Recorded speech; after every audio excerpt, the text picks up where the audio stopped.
Hello friends, कैसे हो? जी के 2020 यूट्यूब चैनल में आप सभी दोस्तों का हार्दिक स्वागत है। दोस्तों, कल से हम नई एक सीरीज आपके सामने लेकर आ रहे हैं।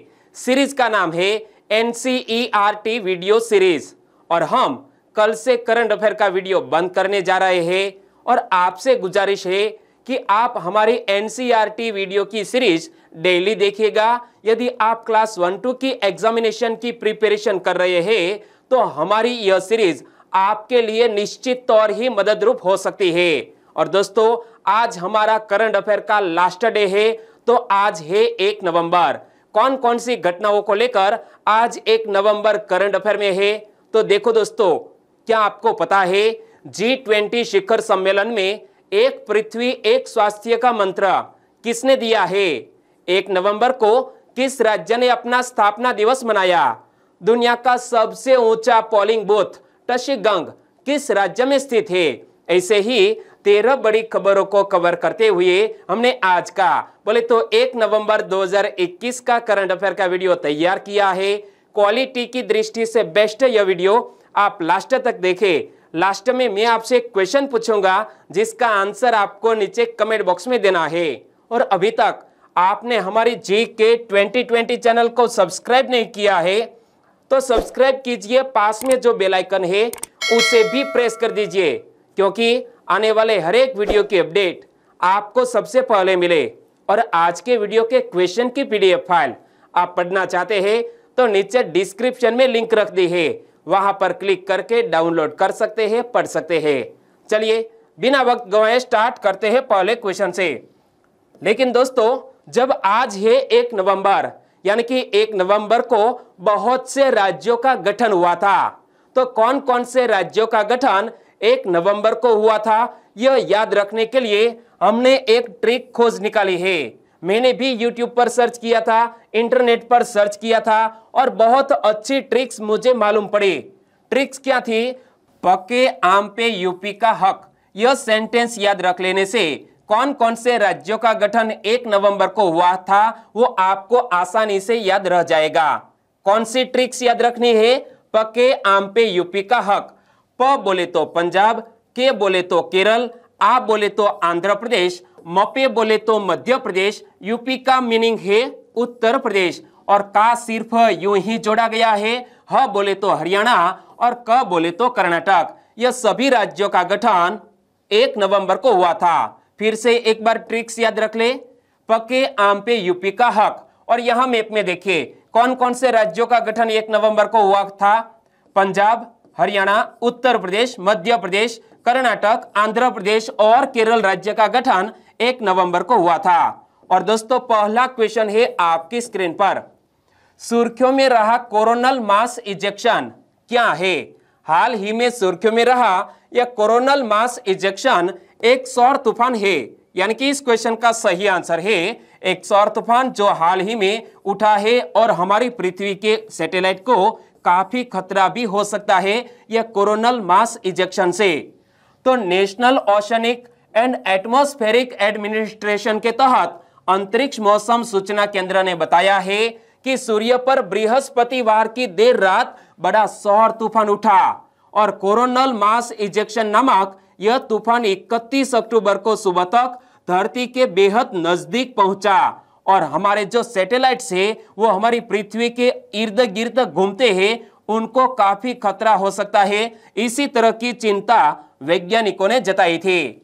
और उत्तरी अमेरिका में पेंसिल्वेनिया से आयोवा और ओरेगन तक आसमान में हरे रंग की रोशनी देखने को मिली। इमेज आप देख सकते हैं, इसी तरह की हरे रंग की रोशनी आसमान में देखने को मिली और इसे वैज्ञानिक भाषा में ऑरोरा या ध्रुवीय ज्योति के नाम से जाना जाता है।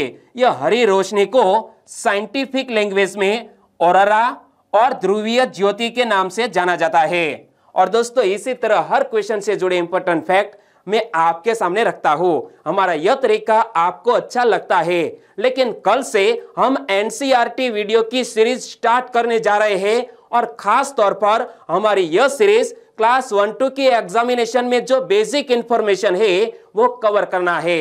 और यदि आप भी क्लास 1-2 ऑफिसर बनना चाहते हैं, यूपीएससी क्रैक करना चाहते हैं, तो हमारी यह एनसीईआरटी वीडियो की सीरीज आपको निश्चित तौर ही फायदेमंद होगी। ओके, दूसरा क्वेश्चन आपकी स्क्रीन पर, दुनिया का सबसे ऊंचा पोलिंग बूथ टशीगंग किस राज्य में स्थित है? इमेज में आप देख सकते हैं दुनिया का सबसे ऊंचा पोलिंग बूथ जिसका नाम है टशीगंग किस राज्य में स्थित है?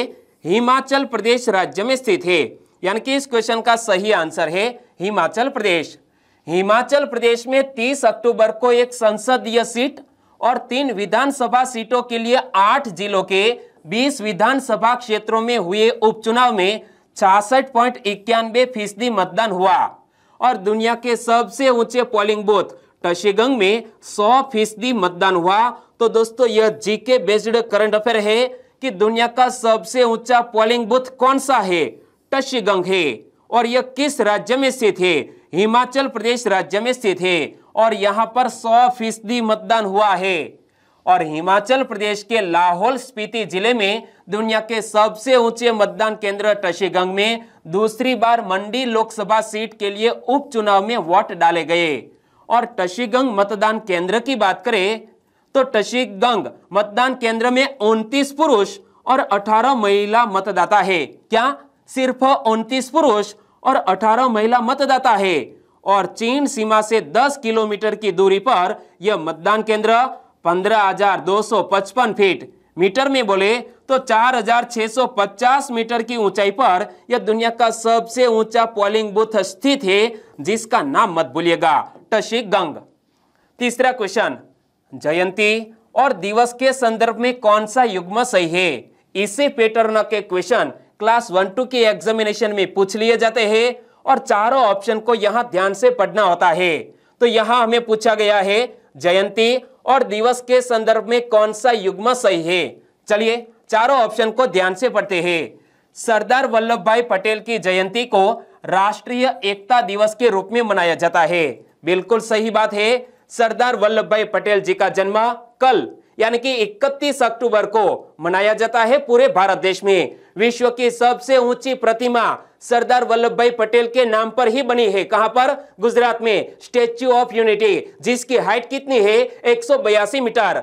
और हमारे पटेल जी की जन्म जयंती को पूरे भारत देश में नेशनल यूनिटी डे यानी कि राष्ट्रीय एकता दिवस के रूप में मनाया जाता है। और आगे बात करें तो अटल बिहारी वाजपेयी जी की जयंती को सुशासन दिवस के रूप में मनाया जाता है। यह ऑप्शन भी बिल्कुल सही है क्योंकि 25 दिसंबर को यानी कि क्रिसमस डे हमारे अटल बिहारी वाजपेयी जी का जन्म दिवस और उनके जन्म दिवस को गुड गवर्नेंस डे यानी कि सुशासन दिवस के रूप में मनाया जाता है। और तीसरा ऑप्शन, जवाहरलाल नेहरू की जयंती यानी कि 14 नवंबर को बाल दिवस के रूप में मनाया जाता है। तो यहां हमें पता चल गया आंसर, ऊपर युक्त सभी ऑप्शन है युग्म है वो बिल्कुल सही है। तो हमारा आंसर बन जाता है ऑप्शन डी, उपरयुक्त सभी। लेकिन यह जयंती वाला क्वेश्चन मैंने सेट क्यों किया? क्योंकि 31 अक्टूबर को राष्ट्रीय एकता दिवस मनाया गया। किसकी याद में? हमारे लौह पुरुष की याद में। सरदार वल्लभ भाई पटेल की जयंती के अवसर पर 31 अक्टूबर को राष्ट्रीय एकता दिवस मनाया गया। और मुख्य समारोह कहां आयोजित हुआ? मुख्य समारोह गुजरात के केवड़िया में दुनिया की सबसे ऊंची सरदार पटेल की प्रतिमा स्टैच्यू ऑफ यूनिटी के परिसर में आयोजित किया गया। इमेज में आप देख सकते हैं दुनिया की सबसे ऊंची प्रतिमा स्टैच्यू ऑफ यूनिटी गुजरात के नर्मदा जिले में केवड़िया कॉलोनी में स्थित है। और हमारे गृह मंत्री अमित शाह ने स्टैच्यू ऑफ यूनिटी के निकट राष्ट्रीय एकता दिवस परेड में हिस्सा भी लिया। चौथा क्वेश्चन, 1 से 3 नवंबर तक कौन सा उत्सव आयोजित किया जाएगा? दोस्तों आज है 1 नवंबर और 3 दिवसीय यह गंगा उत्सव आयोजित होने वाला है। यानी कि इस क्वेश्चन का सही आंसर है 1 से 3 नवंबर तक गंगा उत्सव आयोजित किया जाएगा। यानी कि इस क्वेश्चन का सही आंसर है गंगा उत्सव। गंगा उत्सव इस वर्ष 1 से 3 नवंबर तक आयोजित किया जाएगा। और राष्ट्रीय स्वच्छ गंगा मिशन 4 नवंबर को गंगा को राष्ट्रीय नदी घोषित किए जाने की वर्षगांठ पर हर वर्ष गंगा उत्सव का आयोजन करता है। कौन आयोजन करता है? राष्ट्रीय स्वच्छ गंगा मिशन 4 नवंबर को गंगा को राष्ट्रीय नदी घोषित किया गया और इसकी वर्षगांठ के अवसर पर यह गंगा उत्सव आयोजित किया जाता है। और इस वर्ष 150 जिलों में गंगा उत्सव मनाने की योजना है, जिनमें गंगा क्षेत्र के 112 जिलों सहित अन्य प्रमुख नदियों के किनारे बसे जिले भी शामिल है। और दोस्तों, यहाँ गंगा नदी की बात आए तो विश्व नदी दिवस कब मनाया जाता है? विश्व नदी दिवस यानी कि वर्ल्ड रिवर डे कब मनाया जाता है? 26 सितंबर को मनाया जाता है विश्व नदी दिवस। और दोस्तों, यहाँ हमने जब गंगा उत्सव का जिक्र किया है तो केंद्रीय जल शक्ति मंत्री कौन है? गजेंद्र सिंह शेखावत। इमेज में आप देख सकते हैं। हमारे पर्यटन और संस्कृति मंत्री कौन है? जी किशन रेड्डी। और हमारे जल शक्ति राज्य मंत्री कौन है? प्रहलाद सिंह पटेल। इमेज में आप देख सकते हैं। दोस्तों, यह तीनों के नाम आपको याद रख लेने चाहिए। केंद्रीय जल शक्ति मंत्री गजेंद्र सिंह शेखावत, पर्यटन और संस्कृति मंत्री जी किशन रेड्डी, जल शक्ति राज्य मंत्री है प्रहलाद सिंह पटेल। ओके, पांचवा क्वेश्चन, 1 नवंबर किस राज्य का स्थापना दिवस है? दोस्तों, इस वीडियो के स्टार्ट्स में ही मैंने आपको एक मजेदार ट्रिक्स बताई थी, आपने याद रख ली है। Very nice. तो 1 नवंबर किस राज्य का स्थापना दिवस है? हरियाणा का भी, पंजाब का भी और कर्नाटक का भी। तो हमारा आंसर बन जाता है उपर्युक्त सभी का गठन 1 नवंबर को हुआ था। तो हमारा आंसर बन जाता है उपर्युक्त सभी। सबसे पहले बात करते हैं केरल की। तो केरल दिवस कब मनाया जाता है? 1 नवंबर को, क्योंकि केरल का गठन 1 नवंबर 1956 को हुआ। और मैप में आप देख सकते हैं, यह है केरल। तो केरल 1 नवंबर को अपना 65वां स्थापना दिवस मना रहा है। और 1 नवंबर के दिन 1956 में मालाबार, कोच्चि और थिरुवंकुर को मिलाकर केरल राज्य की स्थापना हुई थी। अब बात करते हैं कर्नाटक स्थापना दिवस की। तो कर्नाटक स्थापना दिवस कब मनाया जाता है? 1 नवंबर को, क्योंकि कर्नाटक का गठन 1 नवंबर 1956 को हुआ। और कर्नाटक 1 नवंबर को कन्नड़ राज्योत्सव मनाया। और इसी दिन 1956 में दक्षिण भारत के सभी कन्नड़ भाषी क्षेत्रों को मिलाकर कर्नाटक यानी कि मैसूर राज्य बनाया गया था। तो सबसे पहले नाम था मैसूर, बाद में बदलकर कर दिया गया है कर्नाटक राज्य। और यहाँ जब हमने सभी राज्यों के स्थापना दिवस की बात की तो साथ साथ याद रखो, आंध्र प्रदेश का स्थापना दिवस 1 नवंबर को मनाया जाता है। 1 नवंबर 1956 को आंध्र प्रदेश की स्थापना। मध्य प्रदेश की स्थापना कब हुई? 1 नवंबर 1956 को। तो मध्य प्रदेश दिवस भी मनाया जाता है 1 नवंबर को। पंजाब दिवस कब मनाया जाता है? 1 नवंबर को, क्योंकि पंजाब का गठन 1 नवंबर 1966 को और 1 नवंबर 1966 को ही हरियाणा का गठन हुआ। और छत्तीसगढ़ राज्य का गठन कब हुआ? 1 नवंबर 2000 को। और पौंडीचेरी विलय दिवस कब मनाया जाता है हमारे भारत देश में? 1 नवंबर को मनाया जाता है, क्योंकि पौंडीचेरी का विलय दिवस 1 नवंबर को मनाया जाता है। 1 नवंबर 1954 को भारत में इसका विलय हो गया था। ओके, छठा क्वेश्चन, G20 शिखर सम्मेलन में एक पृथ्वी एक स्वास्थ्य का मंत्र किसने दिया? हाल ही में G20 शिखर सम्मेलन इटली के रोम में आयोजित किया गया। हमारे देश के प्रधानमंत्री ने भी हिस्सा लिया है। तो G20 शिखर सम्मेलन में एक पृथ्वी एक स्वास्थ्य का मंत्र हमारे देश के प्रधानमंत्री श्री नरेंद्र मोदी जी ने दिया, यानी कि इस क्वेश्चन का सही आंसर है नरेंद्र मोदी। और दोस्तों, एंटनी ब्लिंकन कौन है, मारियो द्रगही कौन है और जस्टिन ट्रूडो कौन है? आपको याद है तो नीचे कमेंट सेक्शन में जरूर बताना। इटली के प्रधानमंत्री मारियो द्रगही ने 20 राष्ट्राध्यक्षों के समूह का रोम के कन्वेंशन सेंटर में स्वागत किया, यानी कि यजमान देश कौन है? इटली। इटली की कैपिटल का नाम है रोम और रोम में कन्वेंशन सेंटर में भव्य स्वागत समारोह आयोजित किया गया। और G20 शिखर सम्मेलन में जलवायु परिवर्तन, कोविड-19 महामारी, आर्थिक सुधार और वैश्विक न्यूनतम कॉर्पोरेट कर दर पर चर्चा हुई। और हमारे देश के प्रधानमंत्री श्री नरेंद्र मोदी जी ने G20 शिखर सम्मेलन में एक पृथ्वी एक स्वास्थ्य के दृष्टिकोण पर कोविड-19 के खिलाफ वैश्विक लड़ाई में भारत के योगदान, स्वास्थ्य सेवा में नवाचार को आगे बढ़ाना, लचीला वैश्विक आपूर्ति श्रृंखला की आवश्यकता और प्रौद्योगिकी का लाभ उठाने जैसे मुद्दों पर प्रकाश डाला है। सातवां क्वेश्चन, हाल ही में किस ट्रेन को ISO 9001-2015, ISO 14001 2015 और ISO 45001 2018 प्रमाण पत्र के साथ IMS प्रमाण पत्र मिला है। हाल ही में चेन्नई मैसूर शताब्दी एक्सप्रेस को यह प्रमाण पत्र हाल ही में प्राप्त हुआ। इमेज में आप देख सकते हैं, यानी कि इस क्वेश्चन का सही आंसर है चेन्नई मैसूर शताब्दी एक्सप्रेस। चेन्नई मैसूर शताब्दी एक्सप्रेस यात्रियों के लिए सुरक्षित और आरामदायक यात्रा सुनिश्चित करने वाली अत्याधुनिक सुविधाओं को ध्यान में रखते हुए दक्षिण रेलवे की पहली एकीकृत प्रबंधन प्रणाली यानी कि IMS प्रमाणित ट्रेन बन गई है। इमेज में आप देख सकते हैं। और यह भारतीय रेलवे की पहली शताब्दी और दूसरी मेल यानी कि एक्सप्रेस ट्रेन है जिसे ISO 9001 2015, ISO 14001 2015 और ISO 45001 2018 प्रमाण पत्र के साथ IMS प्रमाण पत्र मिला है। और वर्ष 1994 में शुरू की गई यह चेन्नई मैसूर शताब्दी एक्सप्रेस वर्ष 2007 में दक्षिण रेलवे में पहली ISO 9001 2001 प्रमाण पत्र प्राप्त करने वाली ट्रेन थी। 8वां क्वेश्चन, राष्ट्रीय सुरक्षा पर पुणे संवाद 2021 का उद्घाटन किसने किया? हाल ही में राष्ट्रीय सुरक्षा पर पुणे संवाद 2021 का उद्घाटन हमारे भारत देश के सबसे पावरफुल ब्यूरोक्रेट्स और उन पर एक फिल्म भी बनी है जिसका नाम है उरी द सर्जिकल स्ट्राइक। आपने देखी है, बहुत ही दोस्तों देशभक्ति वाली फिल्म है, आप जरूर देख लीजिएगा। मैंने तो 2 बार देखी है। और मैं आपसे पूछना चाहूंगा कि यहां अजीत डोभाल ने यह राष्ट्रीय सुरक्षा पर पुणे संवाद 2021 का उद्घाटन किया है, भारत देश के सबसे पावरफुल ब्यूरोक्रेट्स। लेकिन Uri the surgical strike film में अजीत डोभाल का किरदार किसने निभाया था? आपको याद है तो नीचे कमेंट सेक्शन में जरूर बताना। इमेज में आप देख सकते हैं। और ऐसे ब्यूरोक्रेट्स के लिए एक सैल्यूट तो बनता है।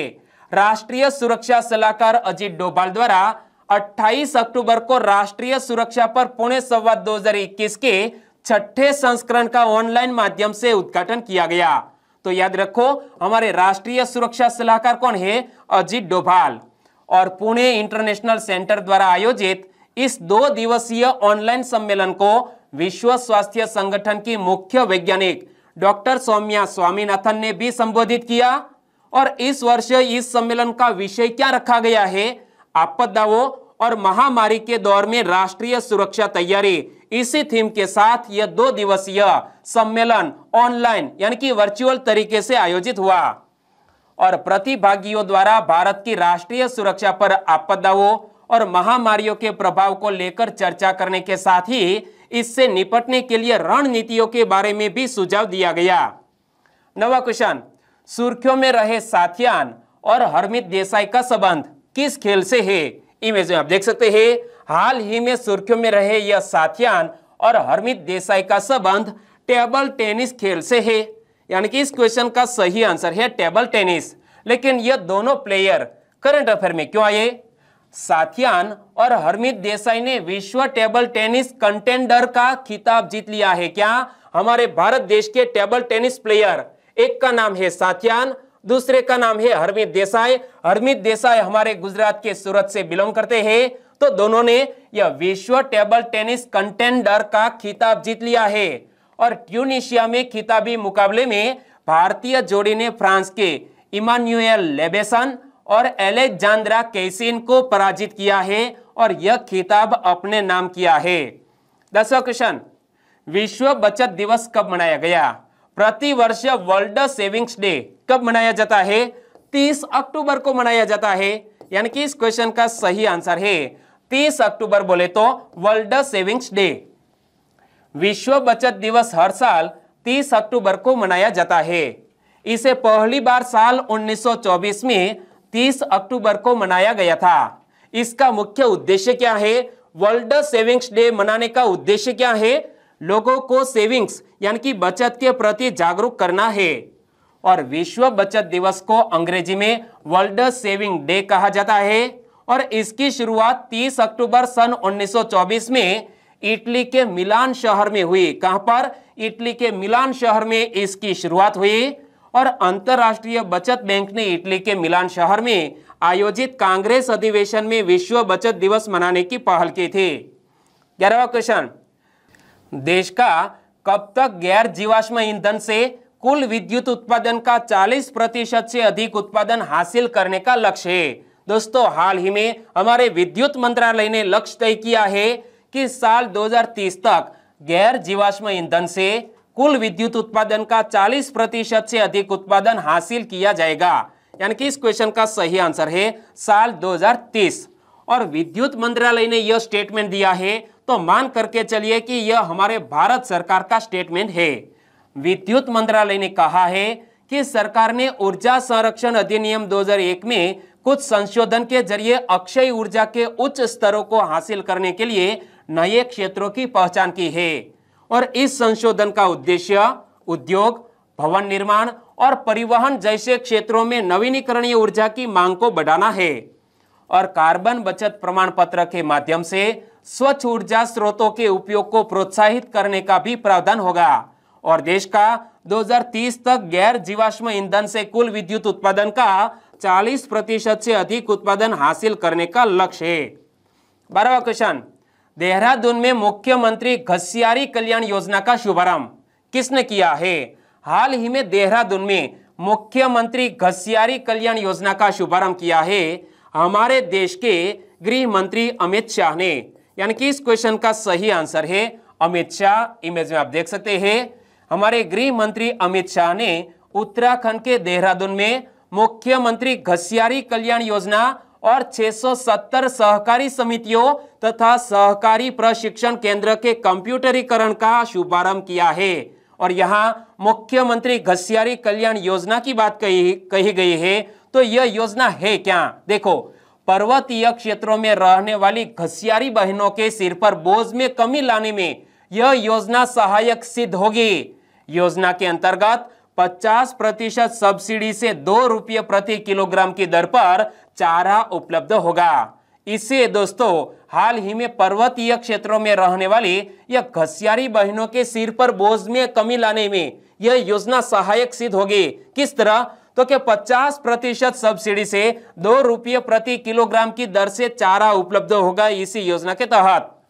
13वां और लास्ट क्वेश्चन, मध्य प्रदेश का स्थापना दिवस 1 नवंबर किस थीम के साथ मनाया जाएगा? आज है 1 नवंबर, यानी कि मध्य प्रदेश आज अपना स्थापना दिवस मना रहा है। तो दोस्तों बताइए किस थीम के साथ यह मध्य प्रदेश अपना स्थापना दिवस मनाएगा? स्वच्छ और स्वस्थ मध्य प्रदेश या आत्मनिर्भर मध्य प्रदेश, सुशासन सशक्त मध्य प्रदेश? कौन सा ऑप्शन? ओके, लॉक कर लिया। Very nice. आत्मनिर्भर मध्य प्रदेश थीम के साथ मध्य प्रदेश अपना स्थापना दिवस मनाएगा। यानी कि इस क्वेश्चन का सही आंसर है आत्मनिर्भर मध्य प्रदेश। मध्य प्रदेश का स्थापना दिवस 1 नवंबर को यानी कि आज ही आत्मनिर्भर मध्य प्रदेश के रूप में मनाया जाएगा। और राज्य स्तरीय आयोजन लाल परेड ग्राउंड पर आज शाम 6:30 बजे से किया जाएगा। और समारोह में आत्मनिर्भर मध्य प्रदेश के लिए जन भागीदारी अभियान की थीम पर 45 से 50 मिनट की अवधि की नृत्य नाटक को ध्वनि प्रकाश माध्यमों से प्रस्तुत किया जाएगा। और दोस्तों यहां फिर से हम एक ट्रिक्स को याद कर लेते हैं। मैंने आपको वीडियो के शुरू में ही यह ट्रिक्स बताई थी कि 1 नवंबर को किस राज्य ने अपना स्थापना दिवस मनाया। यह याद रखने के लिए ट्रिक्स है पके आम पे यूपी का हक। क्या? पके आम पे यूपी का हक। प बोले तो पंजाब, के बोले तो केरल, आ बोले तो आंध्र प्रदेश, मपे बोले तो मध्य प्रदेश, यूपी बोले तो उत्तर प्रदेश और का यूं ही लगाया गया है। ह बोले तो हरियाणा और क बोले तो कर्नाटक। तो आपने याद रख लिया। Very nice. और वीडियो वाकई में आपको अच्छा लगा है तो वीडियो को एक लाइक करें और साथ साथ बेल आइकन भी प्रेस कर दीजिए क्योंकि आने वाले हर एक वीडियो की अपडेट आपको मिले। एनसीईआरटी की वीडियो की सीरीज कल से स्टार्ट हो जाएगी। और दोस्तों करंट अफेयर मैं आपसे सजेस्ट करना चाहूंगा कि उत्कर्ष नामक एक संस्थान है, उत्कर्ष एकेडमी राजस्थान में है। वो बहुत ही अच्छा करंट अफेयर प्रोवाइड करती है जिसके सर का नाम है गौरव सर। क्या? गौरव सर एक बहुत ही अच्छे ट्यूटर है और वो बड़े ही अपने अंदाज में लाजवाब तरीके से करंट अफेयर प्रोवाइड करते हैं। अर्ली मॉर्निंग 6 बजे लाइव प्रसारण होता है। दोस्तों मेरा कोई कोलैबोरेशन नहीं है लेकिन मैंने उनसे सीखा है और मैंने देखा है कि वो वाकई में अच्छा पढ़ाते हैं, इसीलिए मैं सजेस्ट कर रहा हूं। ओके चलिए अब बात करते हैं कल के वीडियो के क्वेश्चन के। तो कल मैंने आपसे क्वेश्चन पूछा था, निम्न में से किस वर्ष को आसियान भारत मित्रता वर्ष मनाया जाएगा। आने वाले वर्ष 2022 को आसियान भारत मित्रता वर्ष मनाया जाएगा, क्योंकि यह संबंधों के 30 साल पूर्ण होने जा रहे हैं 2022 में। यानी कि इस क्वेश्चन का सही आंसर था 2022। लगभग सभी दोस्तों ने बिल्कुल सही आंसर दिया है, लेकिन कुछ फ्रेंड के नाम लेना चाहूंगा।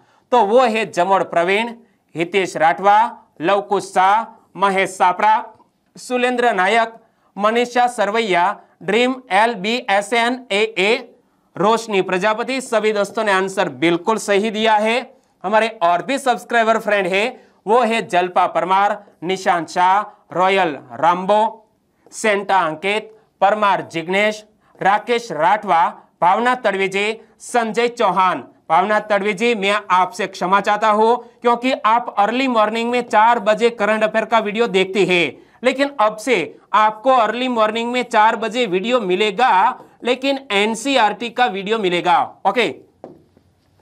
और दामाद छगन, FA कुरैशी, प्रहलाद फतेहपुरा, अलका मौर्य, दादू भाई सोलंकी, नीलेश गिरी गोसाई, सुमित्रा भूरिया और तेजल नीनामा। सभी दोस्तों को बहुत बहुत धन्यवाद। और लास्ट क्वेश्चन है करंट अफेयर का, यह लास्ट क्वेश्चन है, ऑल इंडिया विमेन्स कॉन्फ्रेंस की स्थापना किसने की थी। यूं तो हिस्ट्री का क्वेश्चन है, ऑल इंडिया विमेन्स कॉन्फ्रेंस की स्थापना किसने की थी। 4 ऑप्शन आपकी स्क्रीन पर है। सही ऑप्शन चुन लिया है तो आंसर दीजिए नीचे कमेंट बॉक्स में। और दोस्तों कल मिलेंगे एक नए NCERT वीडियो के साथ, और यह हमारी सीरीज बहुत ही हेल्पफुल होने वाली है, क्योंकि क्लास 1-2 की एग्जामिनेशन आप स्टेट लेवल से कोई भी प्रिपरेशन कर रहे हो या नेशनल लेवल के, UPSC है या SPSC है, स्टेट पब्लिक सर्विस कमीशन या यूनियन पब्लिक सर्विस कमीशन, तो उनकी जो बेसिक इंफॉर्मेशन है, बेसिक स्ट्रक्चर, आपका जो मूलभूत तरीका है, वो NCERT से स्टार्ट होता है। तो हम NCERT का वीडियो अब लेके आएंगे। ओके, कल मिलते हैं NCERT वीडियो के साथ। तब तक के लिए thank you so much, goodbye. और मैं एक बार फिर से हाथ जोड़कर क्षमा चाहता हूं, करंट अफेयर हमारा यहां क्लोज होता है। बाय बाय, कल मिलते हैं NCERT वीडियो के साथ। बाय।